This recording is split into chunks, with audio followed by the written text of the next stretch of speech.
they desired. And we see that going on in the news and we watch that, but he never thought that they couldn't do that originally. I think we're in section 7, even though the slide says section 3. Really? Well, then we're really messed up because my section is going to Your number changed. No. Your information was correct, but it's for section 7. So see, it says article in section 3, Yeah. but it's actually in section 7. Yeah, there's 6. Oh, wow. You're So it's okay, it's totally the correct. number is the only thing that's off. Okay. I guess I missed that going through. Because you didn't have the yet. I tell you, I had an eye appointment this week, and I told the doctor, I've been teaching, I'm getting ready for this class, and that day or the day before, I had gone from 1 o'clock to 5 o'clock, reading, researching, internet looking, and my eyes were just so tired. And I went there, he said, well, you have dry eyes. And I said, what's dry eyes? He actually had a sign on his wall of what dry eyes are. And he said, you have critters on your eyelashes. I said, critters? You mean parasites? I mean, that's kind of what they're called. They're kind of like lice. I mean, that's so gross. And he goes, no, it's really, really common. Okay, you don't get it from kids at elementary school, okay? You just take these little things and you're down, you wipe your eyelids for a few days and they're gone. You put these drops in your eyes, be dry. Oh, no, there's a point here. Okay? And I said, well, my eyes didn't hurt when I studied when we were in Hawaii for 2 weeks. And he said, well, that's because we have moisture there. And he said, do you want a prescription so you can move to Hawaii? I said, yes, I want one now. Okay. It had nothing to do with this. It had to do with my story. Okay? Thank you. I'll correct that when I can. Okay? Okay. So I found this little piece, and I'm wondering how it turns out here. So I guess it turned out okay. I took it with my phone. So here's how this all comes together. So all bills implementing or raising taxes must originate in the House, right? And then it goes over and it's referred to the House committee and the subcommittees, and they have hearings and the House debates on it, and they pass it.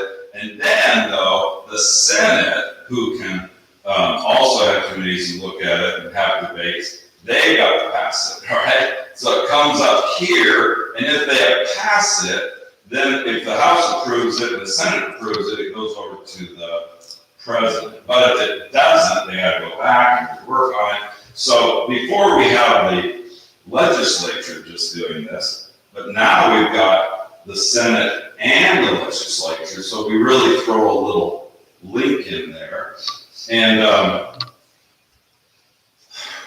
how much money do you think is spent by senators in states trying to get elected or giving millions of dollars to this project and this project, right? That's what the founding fathers saw there, okay? But it's a good little graph. Okay, hey, look at that, it's section 8, okay?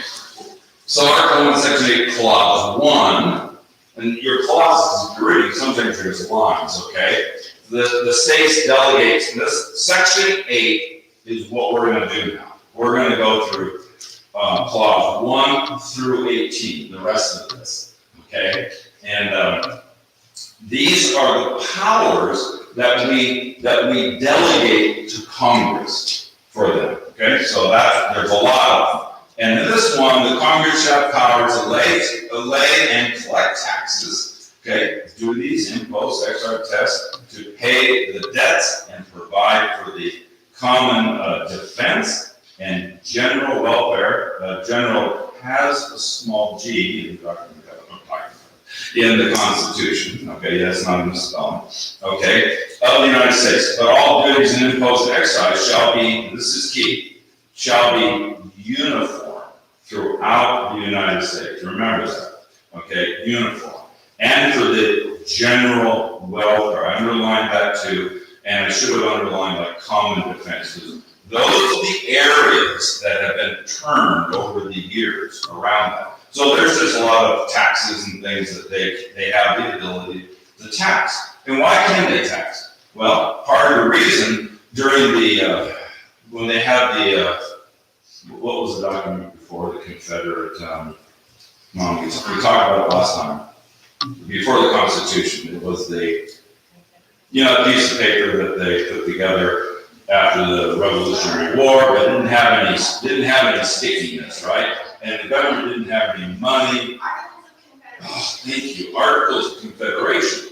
The problem with the Articles of Confederation, they couldn't tax anybody. You can't run a government, right, unless you can tax people for the general welfare of the country, the defense of the country. Okay, so let's go through this. Clause number 1 continues. So Congress can raise revenue and pay for the common defense of the nation. Revenues can only be expanded for the general welfare of the nation. Funds, you're gonna love this one. Funds are not to be spent for individuals, special groups, and particular geographical regions. Have we fallen away from that one? Okay, now listen to this. It was designed to be a limitation on the taxing power of Congress. So Alexander Hamilton, not during the Constitutional Convention, but when he became the Secretary of Treasury, here's what he thought. Alexander Hamilton argued that this clause was a general grant of power which allowed Congress to tax and spend money for any good cause. And that was the phrase. His heart was right. And he said they should just tax for good causes.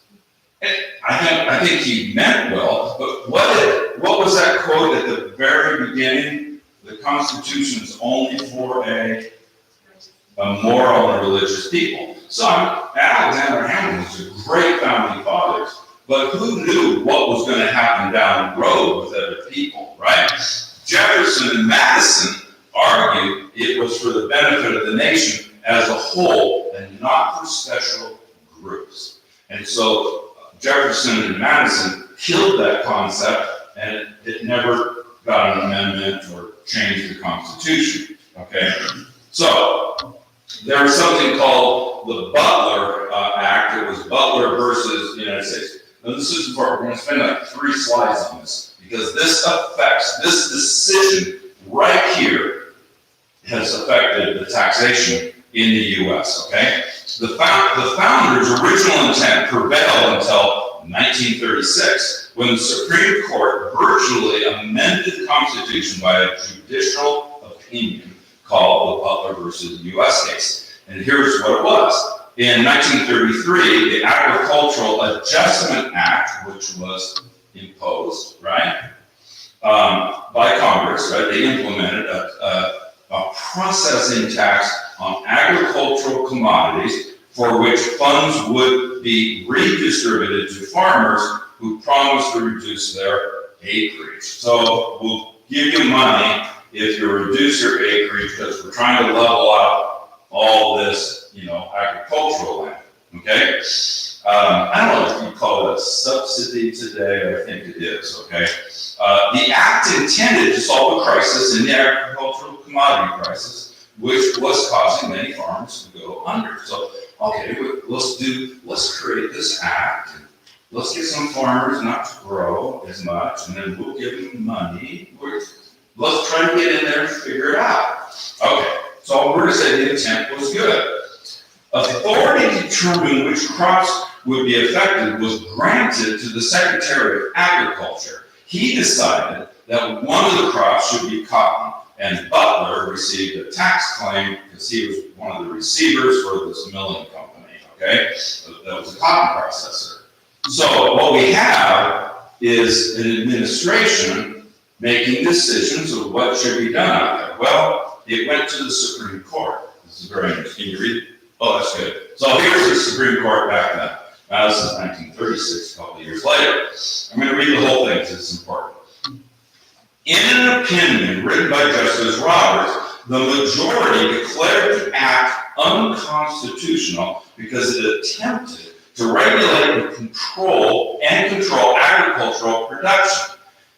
and an arena reserved to the states, not the federal government. Congress spending power, Article 1, Section 8, right, is restricted to situations in which it is being used for the general welfare of the people. Agricultural production historically lies beyond the authority of the federal government to regulate.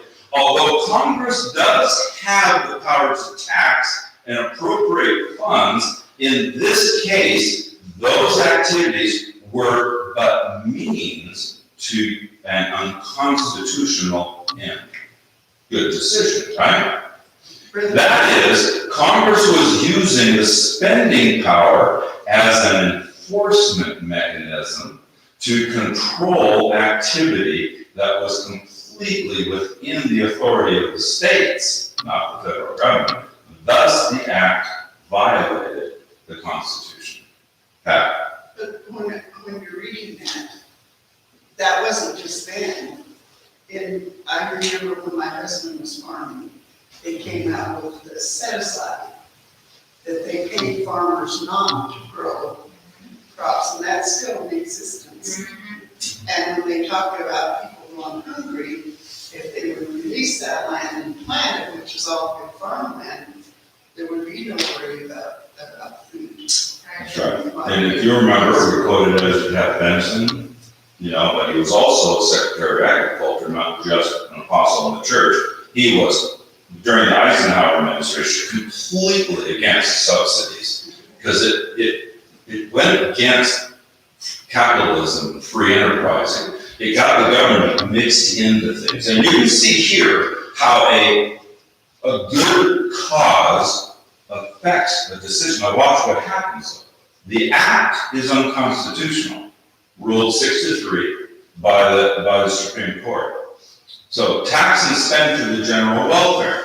The court struck down the act but dealt positively with taxation and the expenditure of funds to advance the general welfare as specified in Article 1 and Section 8 of the Constitution. So they said no to the act, but they allowed taxation to go forward.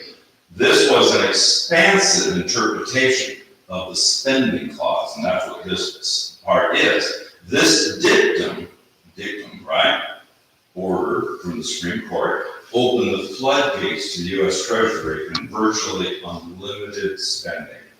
Are we seeing that? This act, a decision, one decision, changed that. Congressmen and senators began campaigning to bring more federal money into the respective states, all for good causes, right? But we see that, how one decision, if we go, and I want you to always remember this phrase, what was the original intent of the founders when we look at this? Well, that's like the Social Security Administration was created by FDR to help people out of the Depression. And it was not meant to be a permanent fund. No, even the income tax wasn't, Right. but it is. But see, once it's started, it's a snowball, and they're not gonna stop it because it's a way of controlling people.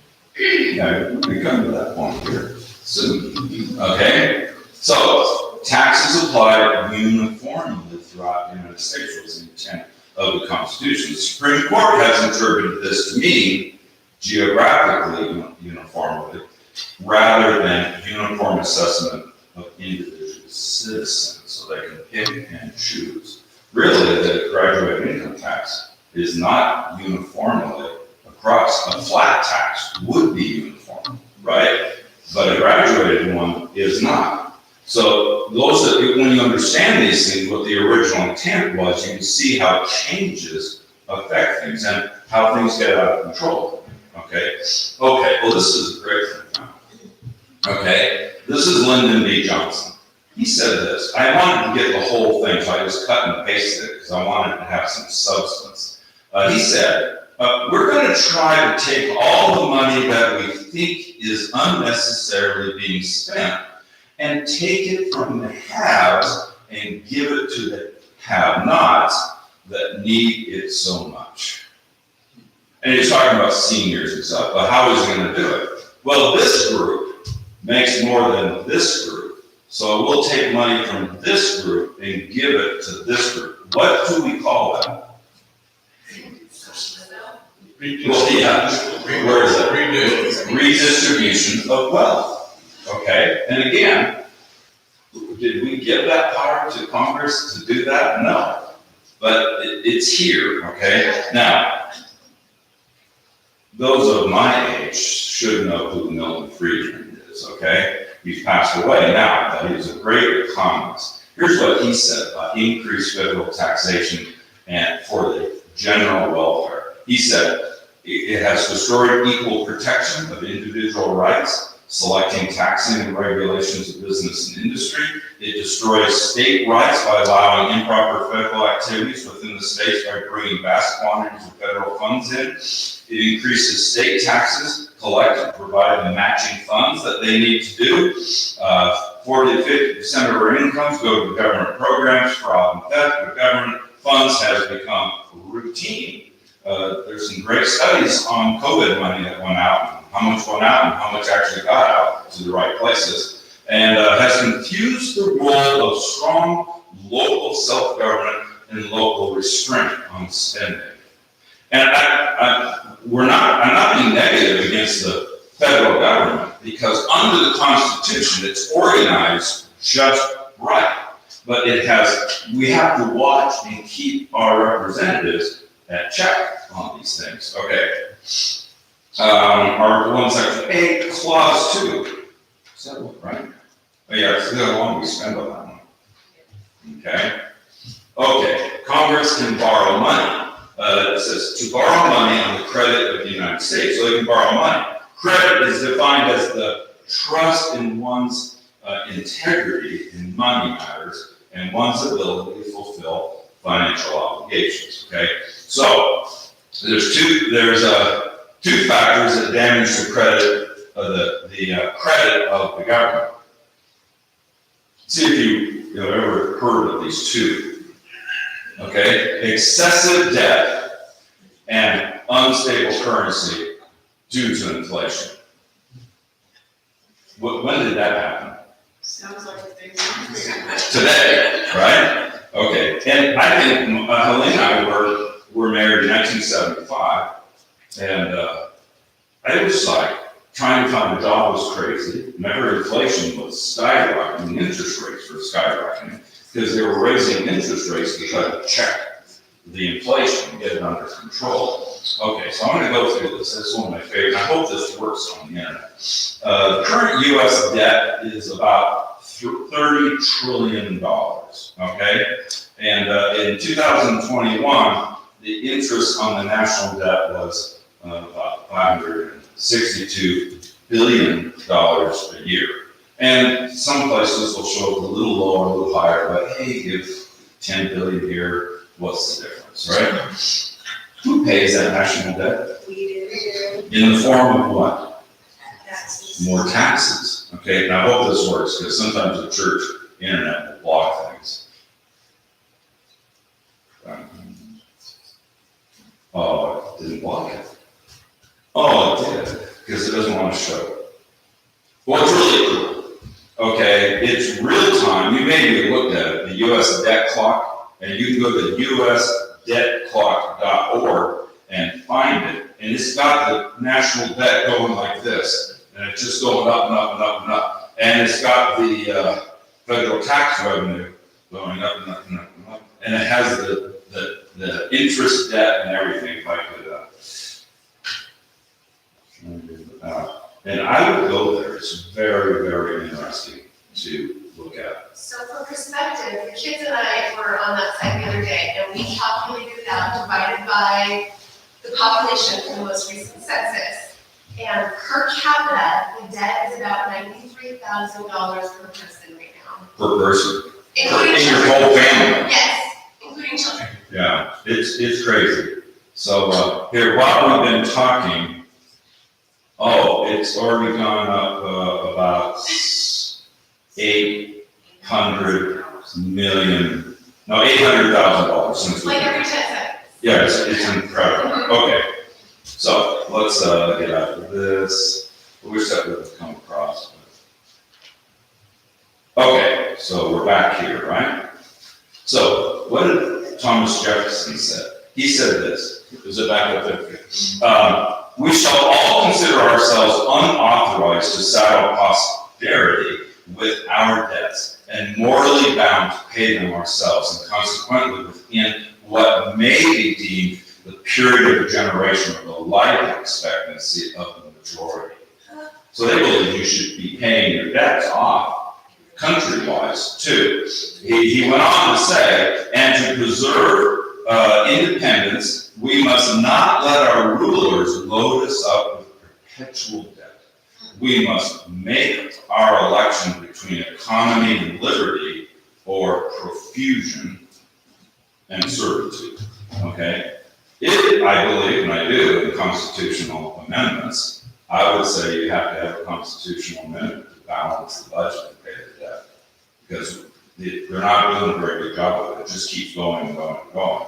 And every president on either side does the same thing. That's what's interesting. Doesn't matter if it's a Democrat or Republican, it keeps going up. It's very sad. Okay, so let's talk about,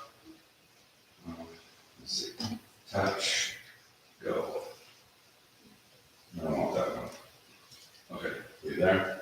So that was that. Let's talk about the other cause, inflation. Okay, inflation is defined. Somebody, I can't hide it. Somebody want to define inflation for me without reading it? Simply. Prices go up. Prices go up, but what causes inflation?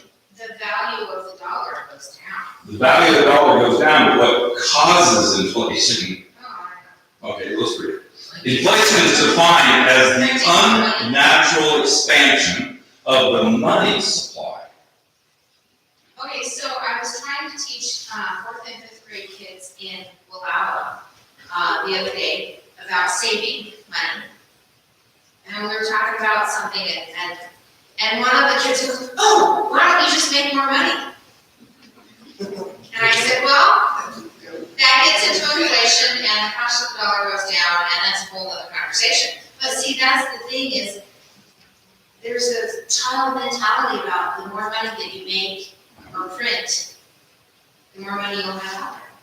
I saw a podcast the other day, a gentleman who is part of a, word is nice, a global economic forum, okay?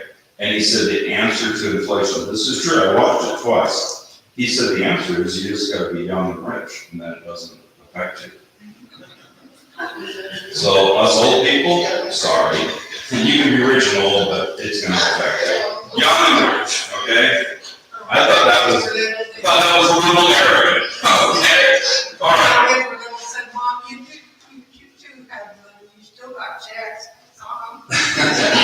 You see, right, nice. Okay, so let's read this. Inflation is defined as the unnatural expansion of the money supply so that it reduces the buying power, right, of money already in hand. So when you pump more money into the system, there's more money, but what happens is money prices go up. And I bought a little container of some protein mix I like at Costco the other day, and then when I was at Walmart this week, I bought some.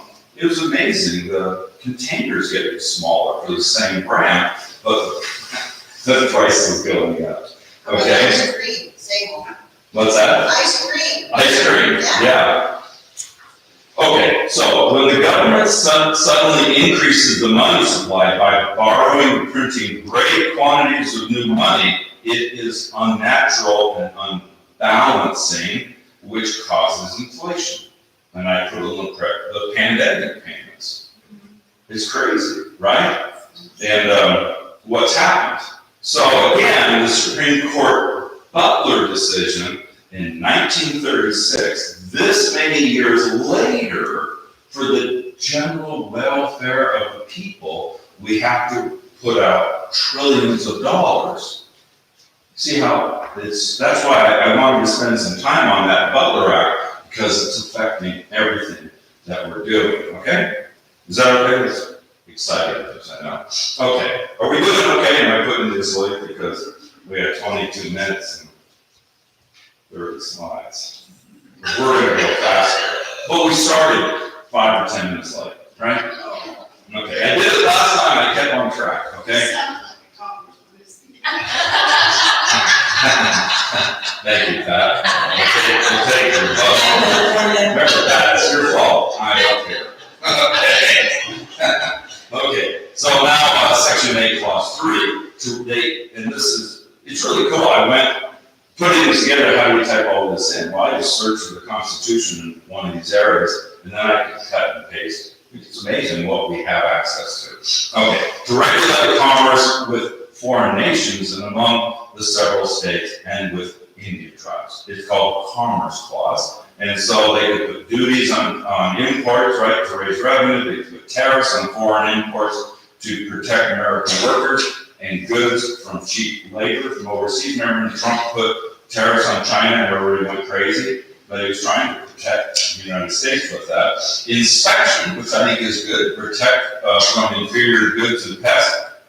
This isn't news. Embargoes, right, of goods from certain countries as a sanction against hostility and violations to international law. They have the right to do that.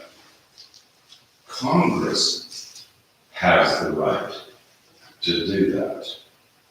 I wonder if Congress voted on those sanctions. I don't even know. Does anybody know that? The ones we're putting on Russia? Some of them they have. Did they? Some of them. Okay. I should look that up, because as I went through that, that's why it took so long. I was like, oh, what about this one? What about this one? So I could search them so that I could see the understanding of it. Okay, so it continues, and these parts we'll go through fast. Okay, so interstate commerce. In the beginning, the whole thrust of this provision was to ensure the free flow of commerce, right, between the different states, and rather than regulate. It just wanted to make sure that things moved across the country and through the states. The power delegated to the states, the power delegated by the states to the national government was intended to be limited to the regulation of transportation, not the production or sale of goods and services going interstate. Under the pressure of war and the Depression, the Supreme Court reversed traditional cases on interstate commerce and introduced doctrine that federal government may regulate anything that affects interstate commerce and directly or indirectly. Okay, so again, there's a decision, not an amendment, but a decision that took it away from the original intent. So this is the Commerce Clause. So this is the expansion of the Commerce Clause, regulations. So you got interstate transportation of goods. I think that's interstate. I think I typed it wrong. Labor disputes, price controls, natural gas and milk, right? Maybe eggs, I don't know. And federal controls on things. Now the Indian commerce, there you can see it was to regulate commerce with Indians, primarily to protect them from fraud, exploitation, and particularly with reference to alcohol. That's worked well. Right? Those poor Indians, I mean, they really have taken the, bad side of it. So I found this little piece. I think this is very interesting. This says, you eat a hamburger lately. If you look at all the regulations around it, from the stuff you put on it to where you cook it, the fat, the bun, manufacturing, processing, there's 41,000 regulations that goes into your hamburger, just so you can eat it. 41,000. We took our grandson to R&R today. I had a hamburger, it looked just like that. It was really good. Okay. Sorry, Alan. It did have a lot of beef in it. Okay. And I just ate 41,000 regulations today for lunch. Okay. This one may be a little. I heard this yesterday. Okay, I heard it on the Glenn Beck show. He interviewed Steve Forbes. Remember, he ran for president at one time, right? And what did he run on? You remember? Flat tax. Exactly. He ran on a flat tax. Yesterday, listening to him, he said, well, I'll define modern day socialism for you. It's government using regulations to control the American public. I wrote that down, and so I'm putting that in my slide because that's really what's happening. Regulations are good, but they can be used as a weapon too, right? Okay, now we go to clause 4, to establish uniform rule of naturalization, uniform laws and such bankruptcies throughout the United States. So originally the states wanted people to come from other countries, and they wanted them to become citizens because they needed people. And we've seen over those years, hugely talented people come from other countries. Probably all of our families, right, unless you're an American Indian in this room, we all have ancestors who came here. They brought talent with them, hardworking, all those things. We were built on that. So we needed them. Okay, regulation fell primarily on states for it. The founders seem to reflect this in their writings, that nations have the right to enforce the laws, control their borders. Would you agree? Yes. Okay. That the basic unit of society is the family, and laws should protect them. Yeah. And that all people have the basic yearnings for freedom, prosperity, and peace, and our actions should reflect friendliness to all. I think those are all great. And I didn't write that, I found it, and they took some of the writings of the founders. So is naturalization, that is, you come here and you want to become a citizen, federal or a state right? It's federal, okay? It's federal. Congress' power over naturalization is an exclusive power. No state has the independent power to constitute a foreign subject, a citizen of the United States. But power to naturalize aliens under federal standards may be and was early devolved by Congress upon the state courts. I don't even know what that last one means. I should have taken it out. But then if you can see it, those are all the steps and forms and things you have to do to become a citizen of the United States. You know, in watching some of the things that have been on television when they ask people about our government, I really feel, I really feel that it would be a good idea for everyone to take a test to become a naturalized citizen. Yeah, that's very Because we need to be in the know of what's going on. And when you watch things, you think, oh my gosh, there's no knowledge out there at all about what our government consists of or what our rights are. Or to become a citizen, there's quite a bit. They know more about our country and our history of our country than we do. Right.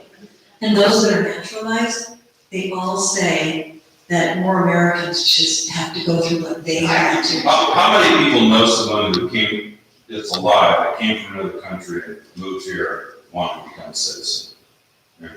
Okay, so the number of us, okay? We had a good person in our church up in Vancouver who was an illegal alien at one time, and he's now a citizen. And I asked him one time, so, like, how did you do it? And he goes, well, I got caught a few times, and I got sent back a few times, but I finally made it through, and he got into San Diego, and he was illegal. But then he went through, I don't know how he jumped through all the hoops, went through, married his wife, became a citizen. He's an awesome guy.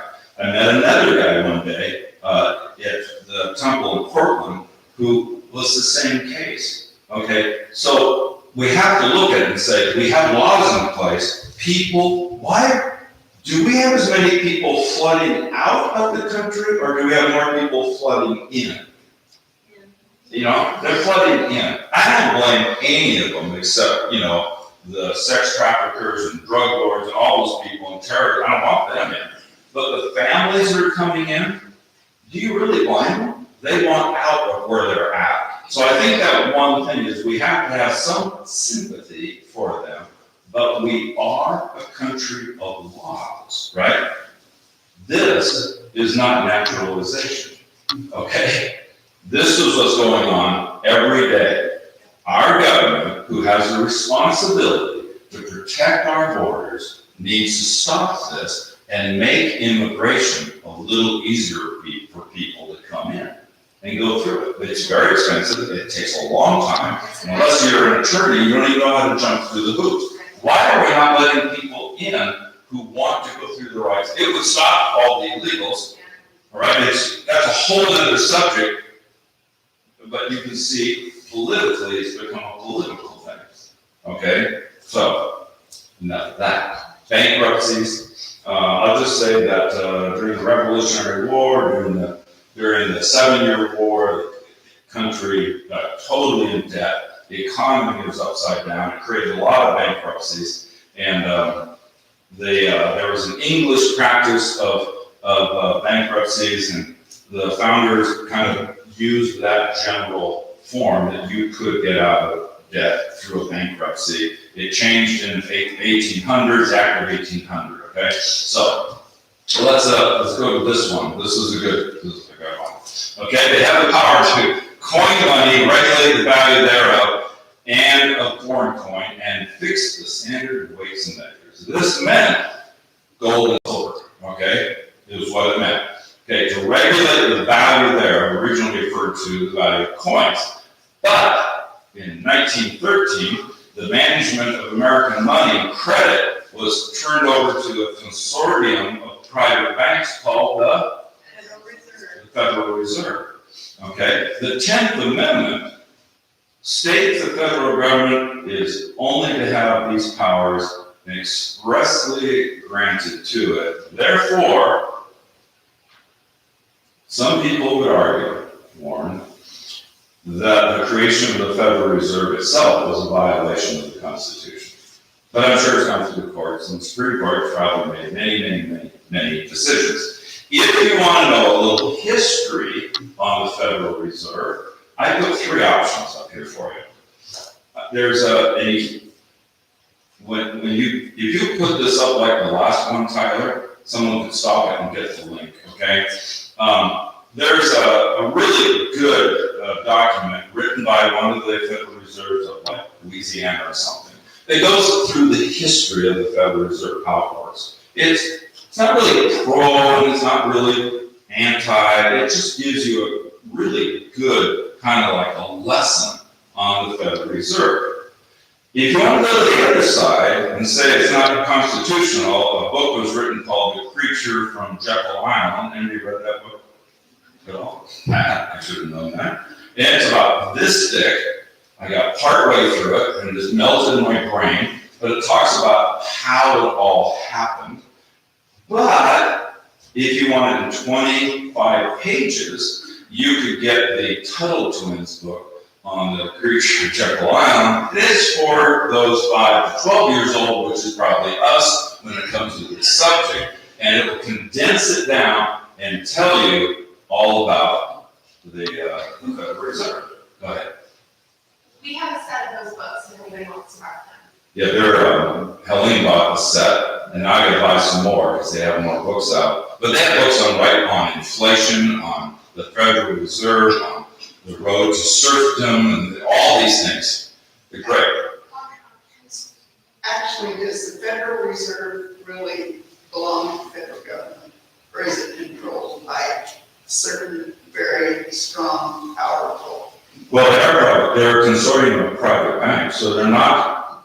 They have to report to Congress. I didn't put this in, I wish I had. They have to report to Congress, but Congress doesn't have power over their decisions. That's a little worrisome. But I don't want to get into too many opinions. You can study it and read it yourself, okay? The gold standard. Is there a lot of things like 1913 and 1930s in there? We should go back and study the history of those eras, because a lot of these happened back then, okay? In 1933, the United States was taken off the domestic gold standard without a constitutional amendment. All gold had to be turned into the U.S. Treasury, except that used for jewelry, dentistry, and industry, and intrinsic things, okay? Sorry I didn't go and study the whole thing. I know this history, but I want to go back and study what triggered it. right? And those are the things we should go back on our own and study what triggered these things. What was the reason for it? And I wish I had done it in this one, okay? In return, though, for gold, Americans received, there were gold certificates, and then we all probably remember silver certificates. I had them in my hands, as a kid, and I put one up here so you can see it. But in 1964, the government went off the silver standard and went to Federal Reserve notes, which could no longer be redeemed for gold or silver. And that's when we went to sandwich coins. Oh yeah, the little partial ones. Okay, so again, what was the original intent? Gold and silver had intrinsic value. What happens when we flood? And the word is called fiat currency, right? When you flood that in the economy, you have the challenge of inflation. And so what we see, the Federal Reserve people aren't all bad. They're adjusting interest rates and money and policies to try to keep things in check, right? Is it working? Yes. It seems challenging. Okay, go ahead. What's interesting to me is when I look at all these things about the standards of money and stuff, and when you go to Microphone. Walmart now, they do not accept cash at certain checkout They don't stands. take cash. It's not cash, it's all credit card. I had someone say that to me jokingly years ago. No, I'm dead serious. That's what it says. We do not take cash. There's a lot of places that don't take cash. Yeah. When we went through Canada, they wouldn't take US dollars, you had to use. And they used to love US dollars in Canada. Used to love them. Okay, the other side of this is they had a fixed standard of weights and measures, and this was to establish uniform. I guess. Okay, we're gonna go through these much faster, okay? So you got clause 6, it provides a punishment for counterfeiting. That was the Secret Service, actually. It was originally the ones that would, it was a big issue in the 1800s, counterfeiting was, okay? Clause 7 allows them to have post offices and roads. Section 8, to promote the progress of science and the useful arts by securing for limited times the authors. So this is a copyright clause. Copyright law for authors and artists is 28 years plus another 28 years. But writers and composers, Patty, okay, is 50 years plus, it's lifetime plus another 50 years. So your kids, your grandkids can benefit from your music and things that you have. It's one of the reasons why in church you gotta be careful of what you're playing and using, because some have copyright laws on. I think that was interesting. Clause 9 constitutes tribunals inferior to the Supreme Court. That has to do with federal judges, but we're not going to talk about it here. Another class, when we get into the judicial, we're going to go through federal judges more. Clause 10 define and punish piracy and felonies committed on the high seas and offenses against the law of nations. So Congress is responsible to define this. It involves relations with foreign powers. This specifically protects the sovereign right of the people of the United States not to be subject to other nations, commissions, or tribunals. I think that statement could be a whole class that we could research. I'm going to research that more. But in the meantime, we're going to go to clause 11, which says they have the right to declare war, grant letters of marque and reprisals, and make rules concerning captures of land and water. So let's go through this. Congress, rather than the president, is responsible for making all of the initial decisions concerning declaring war. I think we all know that, and we've heard that. World War II, though, was the last declared war that we had officially declared. One could say that all major and lengthy combat situations, right, because they're not really always called wars, that America has been involved in since have been unconstitutional. Now, Warren, for you, I put in one could say, I didn't say they were, but one person could say they were unconstitutional. Why? They were declared war. They weren't declared war. So I just put a couple down here since World War II. Korean War, the Vietnam War, the Gulf War, Afghanistan, and I put a question mark on the Ukraine. Because that one's knocking at our doors, folks. Pat. An interesting thing to me, about a few years ago, Cleon Skousen, who was a real constitutional expert, came and taught seminars here. And they were talking at that time about Jane Fonda all the time in Vietnam, how she consorted with the enemy, and probably Senator McCain and Congressman McCain was a victim of some of that. But how she was so friendly with the enemy, and so he started asking questions. And by the way, that's the only thing that's defined in the Constitution is, I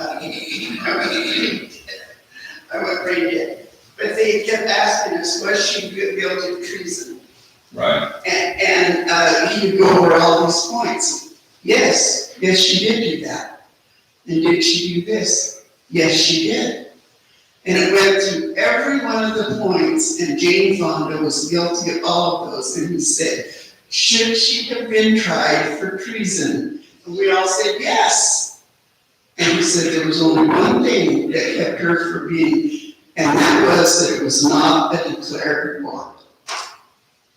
I think this is an area that all of us should study further. I don't understand it all. I know it has a lot to do with laws and agencies and the Department of Defense and all these things that go along. You know, my point in this, even though I've stated my opinion a lot of times, is just to share with you what the Constitution says and how it has been twisted in places and how it protects us. I want Congress to vote on it.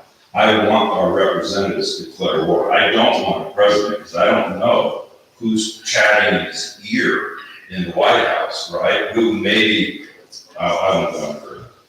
Okay, letters of marque, and this is in rules of capture, so this just says Congress can authorize the granting of letters of marque and reprisal. So defined as such a letter is an authorization to a private citizen allowing him to, and this is in it, to seize booty.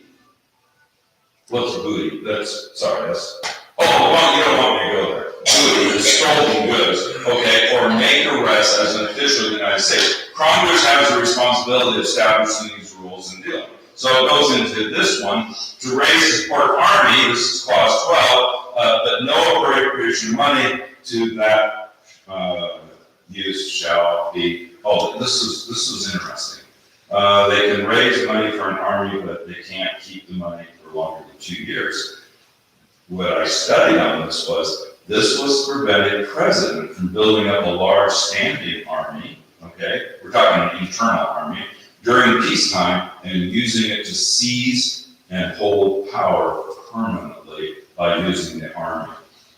So our founders were being cautious, right? Okay, so let's go over here to 13 says you can provide and maintain the Navy. If you wonder why I'm going fast, because it's 8 o'clock already. At the time of the Revolutionary War, the new nation had no Navy. John Paul Jones joined a number of other individuals to use private vessels under letters of marque and reprisal. So what did he do? He decided, I need your ship, okay? And we're going to use it, and we can do it under this act during the Revolutionary War, so it was moved over. Section 13 then provided for the creation of a naval force under the U.S. government. That's because we didn't have a navy during the Revolutionary War. We had to get one. Clause 14 says to make rules of the government and regulation of the land and naval forces, Congress, not the president, should make the rules and regulations for both land and naval forces. Okay, this one is about militias.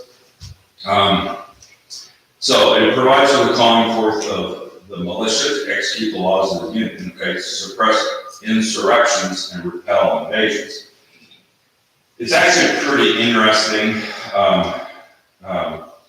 what they can and can't do, and what a militia is. In the essence of time, the organized militia, the federal government can fund them, okay? That'd be like a National Guard, and states can have unorganized militia, and they can be any able-bodied man of the age of 17 and under 45. Interesting, it says man, okay? So there's a lot of things that want to erase the differences of men and women, and if that's the case, your granddaughters and daughters could easily be in the militia.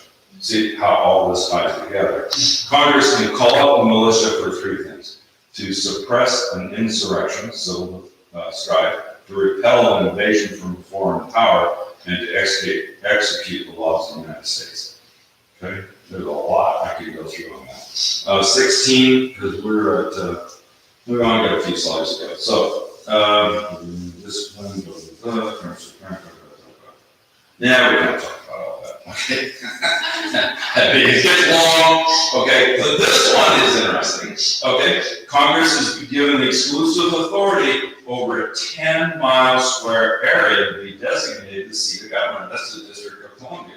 10 miles, okay? I didn't know that. This was to prevent the area from becoming politicized and subject to the kind of violence which threatened Congress when it was met in Philadelphia. So I think they're saying that the Washington D.C. should be politicized, okay? The 23rd Amendment gave the District of Columbia, because they're not a state, right? The District of Columbia, which was an area, right? The District of Columbia, which is Washington, D.C., 3 electoral votes in presidential elections. D.C. has 1 delegate with limited voting powers, and the original intent was to keep the seat of government neutral as a non-political territory. Okay? Now, they do have a delegate, okay? And the delegate in the House of Representatives currently is Eleanor Holmes Norton, and she can sit on and vote in committee, can introduce legislation, can participate in legislative debates, but she cannot vote on bills being considered by the full House. So they have representation, she just can't vote, okay? And there's a push, right, to make the District of Columbia a state, okay? Okay, this is fascinating, this one, and we're getting there, folks. I'm on 60, and we have 65 slides, okay? How we do? You can hang in there for 5 more slides with me? Okay. The federal government was also authorized by the Constitution to occupy certain areas within the state if such areas were purchased by the consent of the state legislature. Sounds fair, right? You wouldn't want the federal government to just come and take all your land in the state. You want the state representatives to give them permission. So they were given permission through the Constitution to build forts, magazines, arsenals, dockyards, other needful buildings such as post offices, okay? Like the post office down there in Omaha, which is the cutest little post office in the whole world, okay? If I was going to be a postmaster, I'd want to be the postmaster in Omaha. I think it's really cool. Okay, so I did a little study, okay? Here's what I found. In 1803, Ohio was the first new state added to the Union. Okay, the federal government sold the land to the state. Right? This procedure was followed in all the new states, east of Mississippi and in Louisiana purchased, and the federal government just held a little land in each of the areas, each of those states. This procedure was not used in the western states. The federal government withheld vast sections of each state. Okay, you can see the map, the West versus Midwest and the East. Okay, currently the federal government owns 640 million acres, 28% of all acres in the U.S., and they have 300,000 buildings spread out through the United States. If you live in, is that Nevada? The little upside down triangle? Looks like they own the whole You guys don't know about it. They own the whole state, it looks like, except the real pointy mountains maybe. That's why there was that factory of water here. Yeah, I bet they own the Tahoe. I'd keep the Tahoe to myself if I was the government, okay? Clause 18, and this is almost to the end. Clause 18, to make all laws which shall be necessary. Well, let's go back to this for a second. See, you gotta follow the Constitution, or half the country is purchased by the federal government. We sit on a lot of federal lands around us, okay? And it's a little scary because those things can be controlled around us. So we need to keep people on the original intent of the Constitution. Well, look, you look at Texas, you don't see any federal land. My brother lives in Texas. You can't go camping anywhere. In Texas? Yeah, it's all private. It's all federal land or private land? It's all private, look at your picture. Oh, you're right. So there's a real benefit, if you want to recreate, to have a lot of public land. And there are big ranches in Texas. Yeah, there's nowhere for the public Yeah, to go out and camp and recreate. You have to go because it's all public. I mean, it's all private. So thank you, that's a great point. Let's hear it. Have you heard that Chinese have been buying some of the federal land? I heard the Chinese, because of the national debt. I don't know if they bought federal land, but they hold a lot of our treasury notes in,